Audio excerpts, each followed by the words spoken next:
Hudaibiya paper mills का मामला कुछ यूँ है कि 1990 की दिहाई में शरीफ ख़ानदान पर बेनामी बैंक अकाउंट्स से भारी रकूम मनी लॉन्ड्रिंग के ज़रिए बैरून मुल्क मुंतकिल करने का इल्ज़ाम लगा, जबकि बेनज़ीर भुट्टो के दूसरे दौरे हुकूमत में उनके मुशीर ख़ास रहमान मलिक के हाथों इस मामले की तहकीकात का आगाज़ तो हुआ, मगर बेल मंडे न चढ़ सकी।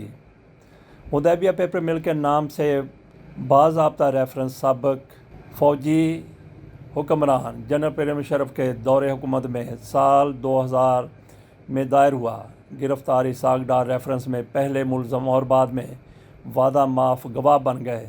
वादा माफ़ गवाह बनने के बाद नवाज शरीफ के समद्दी और मौजूदा डिप्टी वज़ीर आज़म इसहाक डार ने 2000 में दफ़ा 164 के तहत मजिस्ट्रेट के सामने 45 सफ़ात पर मुश्तमिल हाथ से लिखा हुआ एतराफ़ी बयान दिया, जिसमें उन्होंने बहुत बड़े पैमाने पर शरीफ ख़ानदान के लिए मनी लॉन्ड्रिंग का एतराफ़ किया। इस 45 सफ़े के एतराफ़ी बयान में उस सारी मनी लॉन्ड्रिंग की तफसील है जो इसहाक डार ने शरीफ ख़ानदान के लिए की थी। इसहाक डार के मुताबिक दफ़ा 164 का ये बयान उनसे ज़बरदस्ती लिया गया। ये सारा कुछ इसहाक डार की तरफ से उस वक्त कहा गया जब उनको रिहा कर दिया गया था, लेकिन कानूनदानों का कहना है कि 164 के बयान से कानूनी इनेराफ़ मुश्किल ही नहीं नामुमकिन भी है। इसहाक डार का ये एतराफ़ी बयान ही अकलौती दस्तावेज़ नहीं बल्कि सरकारी तहकीकाती इदारों ने 1993 में शरीफ ख़ानदान की मनी लॉन्ड्रिंग के हवाले से तहकीकात शुरू की थी और हैरानकुन तौर पर उन्होंने शवाहिद जो भी और अदाद शुमार जमा किए थे वो तमाम के तमाम इसहाक डार के बयान हल्फी में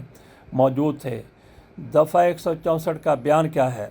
कानून शहादत आर्डर 1984 के आर्टिकल 38 और 39 के मुताबिक पुलिस कस्टडी ज़ेर हिरासत में किए गए इतराफ़ जुर्म की कोई कानूनी हैसियत नहीं जब तक कि ये इतराफ़ मजिस्ट्रेट के सामने ना किया जाए। मुलज़म जो कुछ मजिस्ट्रेट के सामने कहेगा कानून उसी बयान को मानेगा। मजमूआ ज़ाब्ता फ़ौजदारी में इतराफ़ जुर्म रिकॉर्ड करने का एक मखसूस तरीक़ाकार वज़ा किया गया है। किसी और तरीक़ा से हासिल किया गया इतराफ़ी बयान अदालत में काबिल कबूल नहीं होता। इस कानून की दफ़ा 164 के मुताबिक फ़र्स्ट क्लास या सेकंड क्लास मजिस्ट्रेट इतराफ़ जुर्म रिकॉर्ड करेगा।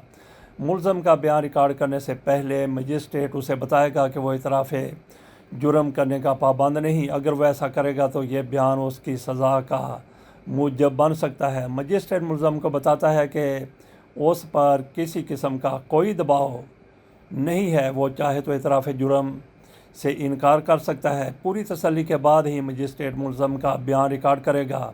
बयान लिखने के बाद मुलज़म को पढ़कर सुनाना ज़रूरी है। मुलज़म चाहे तो वो उसमें रद्द बदल कर सकता है। मुलज़म की जानिब से बयान सही होने की तस्दीक के बाद बयान के आखिर में मजिस्ट्रेट अपने दस्तखत करके सनद देता है। इसहाक डार नवाज शरीफ ख़ानदान की कुर्बत का आगाज़।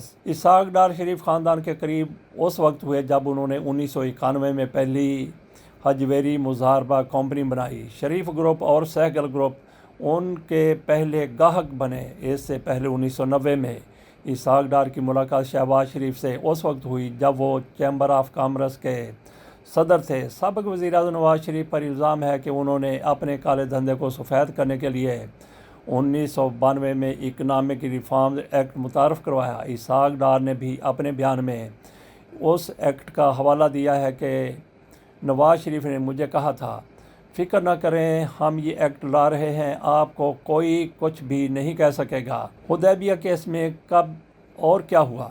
नैब की तहकीकाती दस्तावेज़ात के मुताबिक मियां नवाज शरीफ ने अपने काले धंधे को सफ़ेद करने के लिए 1992 में वाशिंगटन में मौजूद अपने दोस्त जावेद कियानी की खिदमात हासिल की थी।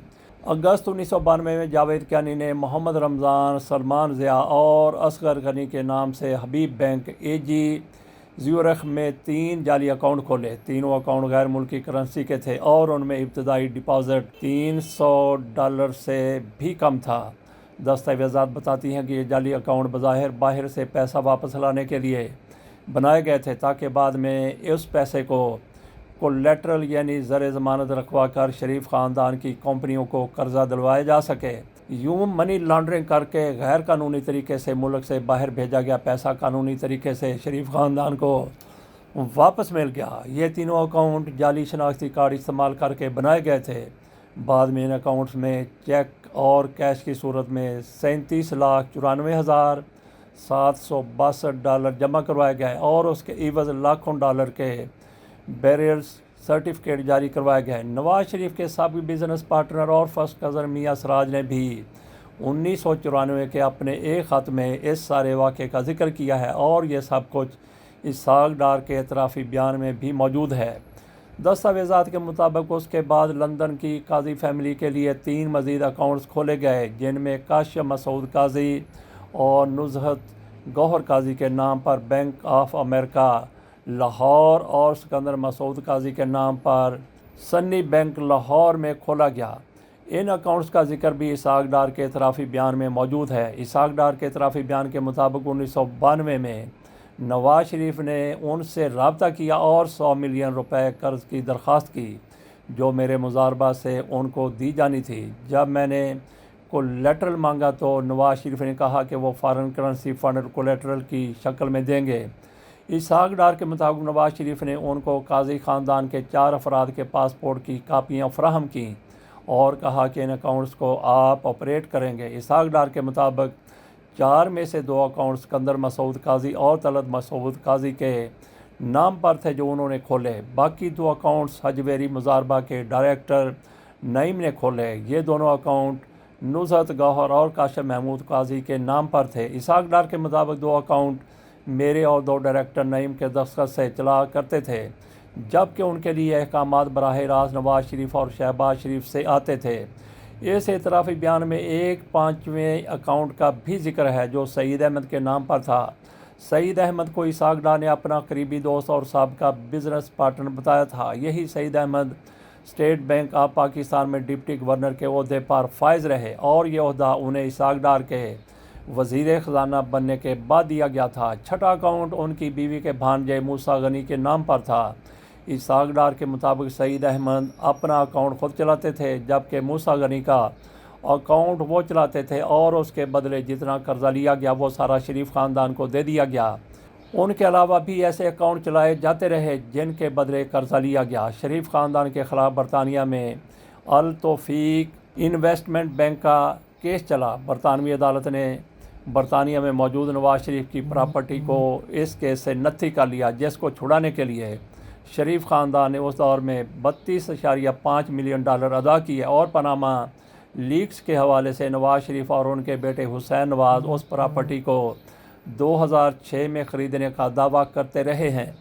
1998 में इसहाक डार ने अपने एतराफ़ी बयान में शहबाज शरीफ के साथ मॉडल टाउन में होने वाली एक मीटिंग का जिक्र भी किया है। उस मीटिंग में शहबाज शरीफ ने कहा कि चूँकि अखबारात में बार बार अकाउंट्स का जिक्र आ चुका है, लिहाजा तमाम अकाउंट्स से फौरी रकम निकाल ली जाए और मिडल ईस्ट की एक खातून सदीक़ा सैयद के ज़रिए उनको हुदैबिया पेपर मिल्स के अकाउंट में शेयर कैपिटल के तौर पर जमा करवा दिया जाए। शहबाज शरीफ ने सदीक़ा सैयद के पासपोर्ट की कापी भी दी कि उनके नाम से जमा करवाएं।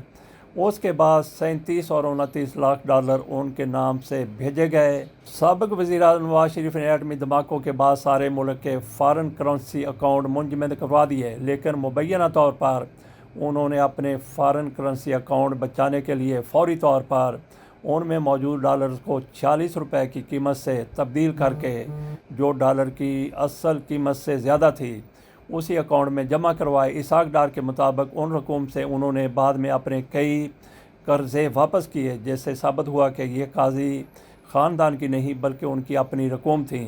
शरीफ ख़ानदान की मनी लॉन्ड्रिंग के हवाले से पेशावर के 2 हुंडी और हवाला डीलर्स के नाम तक सामने आए। शरीफ ख़ानदान की मनी लॉन्ड्रिंग के हवाले से एतराफ़ी बयान, बैंक रिकॉर्ड्स और दस्तावेज़ात मुख्तलिफ़ अदवार में सामने आते रहे हैं। जिला वतनी से केस ख़त्म होने तक का सफ़र दिसंबर 2000 में शरीफ ख़ानदान की जिला वतनी के बायस हुदैबिया रेफरेंस अपने मंत के अंजाम को ना पहुँच सका। 7 बरस बाद 2007 में नवाज शरीफ की वतन वापसी पर उनके समधी इसहाक डार अपने एतराफ़ी बयान से मुनहरफ हो गए। पीपल्स पार्टी के गुज़श्ता दौरे हुकूमत में सितंबर 2011 में नैब की जानिब से एहतसाब अदालत रावलपिंडी में मुकदमा खोलने की दरख्वास्त दायर की गई।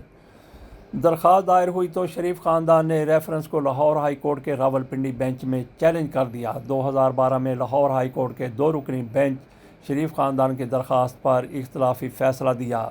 दोनों जजों के इख्तलाफ पर मामला रेफरी जज को भिजवाया गया। मई 2014 में रेफरी जज ने हुदैबिया रेफरेंस खारिज करने के हक में फैसला दिया। नैब बोर्ड ने अपने प्रोसिक्यूटर की राय पर फैसले के खिलाफ अपील दायर न करने का फैसला किया, जिसके बाद सितंबर 2014 में जब मियां नवाज शरीफ की हुकूमत आ चुकी थी, एहतसाब अदालत ने भी हुदैबिया रेफरेंस बहाल न करने का फैसला सुना दिया। पनामा केस के बाद नया मोड़। पनामा बेंच और JIT की तहकीकात में रहमान मलिक की रिपोर्ट में लगाए इल्ज़ामात की रोशनी में गौर किया गया। मुश्तरका तहकीकाती टीम ने बराह रास्त इसहाक डार को शरीफ ख़ानदान के माली मामलात का मास्टरमाइंड करार देते हुए Kazi family, Citibank, bank of America, Hudaibiya engineering और हुदैबिया पेपर मिल के हवाले से मुतअद्दिद सवालात किए, जिनका कोई जवाब नहीं दिया गया। पनामा केस की समाअत के दौरान जजेज़ ने रेफरेंस पर अपील न करने पर तहफ़्फ़ुज़ात का इजहार किया। JIT रिपोर्ट में लाहौर हाई कोर्ट के फैसले के ख़िलाफ़ अपील दायर करने की सिफारिश की गई। 22 जुलाई 2017 को एडिशनल प्रोसिक्यूटर नैब ने सुप्रीम कोर्ट को अपील दायर करने की यकीन दहानी कराई, मगर अपील में नैब की जानिब से ताख़ीर पर अवामी मुस्लिम लीग नून के सरबराह शेख रशीद की नई दरख्वास्त सामने आई। शेख रशीद ने चेयरमैन नैब और प्रोसिक्यूटर नैब के ख़िलाफ़ तौहीन अदालत की कार्रवाई की इस्तदा की। 15 सितंबर 2017 को प्रोसिक्यूटर नैब ने सुप्रीम कोर्ट में जल्द अपील दायर करने का यकीन दिलाया और 20 सितंबर 2017 को नैब ने हुदैबिया पेपर मिल्स रेफरेंस दोबारा खोलने के लिए अपील सुप्रीम कोर्ट में दायर कर दी। 1.5 माह बाद यानी 10 नवंबर 2017 को अपील की समाअत के लिए 3 रुकनी बेंच तश्कील दिया गया। 13 नवंबर 2017 को जस्टिस आसफ सईद खोसा की सरबराही में जस्टिस दोस्त मोहम्मद ख़ान और जस्टिस मज़हर आलम मियाँ खैर पर मुश्तमिल बेंच ने समाअत की तो जस्टिस खोसा ने बेंच की सरबराही से माजरत कर ली। बेंच टूटने के बाद केस की समाअत गैर मुय्यना मुद्दत के लिए मुलतवी हो गई। अहम तरीन बात यह है कि अपने एतराफ़ी बयान में इसहाक डार ने शरीफ ख़ानदान के लिए फ़ॉरेन करेंसी अकाउंट खोलने और लंदन में 1 अरब 20 करोड़ रुपए की मनी लॉन्ड्रिंग का एतराफ़ किया है। इसहाक डार के इस एतराफ़ी बयान में पनामा लीक्स के हवाले से उठाए गए कई सवालात के जवाबात भी हैं, जैसे रकम कहाँ से आई, बाहर कैसे गई और लंदन प्रॉपर्टी कब ख़रीदी गई।